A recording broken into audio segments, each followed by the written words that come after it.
Middle school आ जेको मुशर्रफ के आखिरी दौर में इन जी तामीरात जो कम शुरू थियो उन खां पोइ पीपल्स पार्टी जूं सिंध में गवर्नमेंटूं हुकूमतूं ईंदियूं रहियूं। हितां जे इलाइक़े वासियुनि असां पाण कोशिशि कईसीं, मथे ताईं ॾाढी कोशिशि कई वई त असां इन इदारनि खे खोलायूं ऐं हिन इदारनि जो कमु कंप्लीट थिए। अॼु ताईं हिन इदारे जो कमु कंप्लीट न थी सघियो आहे, मुकमल न थी सघियो आहे। अञा ताईं इन जा जेका बजट ईंदा रहिया आहिनि सो उन बजट जो हिसो पती सभिनि खे मिलंदो रहियो आहे, खाईंदा रहिया आहिनि। 2 ॾींहं कमु करायो त 2 ॾींहं कमु कराए बाक़ी बजट जेको आहे न हड़प करे हलिया विया।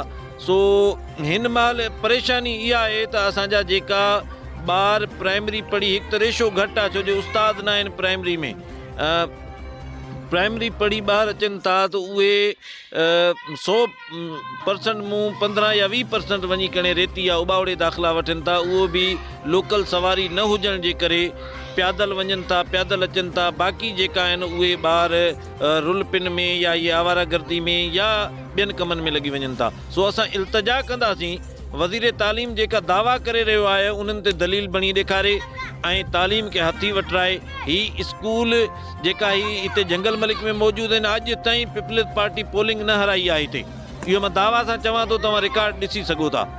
ऐं उनजे बावजूदि पीपल्स पार्टी जी हुकूमत बावजूदि बि हिन इदारनि सां मटाई मां वारो सलूक कयो वियो आहे। हिननि खे अञा ताईं फ़ाल न कयो वियो आहे। 18 साल गुज़रण जे बावजूदि ही इदारो फ़ाल न थी सघियो आहे। इन सां गॾु जेका प्रोजेक्ट शुरू थिया हुया उहे प्रोजेक्ट हिन महिल अलाए केतिरा लाभ ॾेई चुका आहिनि, ॿार पढ़ी उतां निकिरी चुका आहिनि। प्राइमरी स्कूल हिन साइड बीठो आहे, उहो बि 3 साल गुज़री वियो आहे। मां इल्तिजा कंदुसि हितां जे चूंडियल नुमाइंदनि खे, मीर शहरियार ख़ान शर ऐं DC घोटकी, DO तालीम, डायरेक्टर एजुकेशन ऐं TO साहब खे या जेका बि इन शोबनि सां या हिन सां बिल्डिंग खे हथी वठराए सघनि था, जेका बि वाॻियल ऑफिसरान आहिनि, सियासी कामूरा आहिनि, सभिनि खे मां इल्तिजा कंदो त हथ ॿधी महिरबानी करे तालीम जे बारे में अॻिते अचो ऐं हथी वठरायो।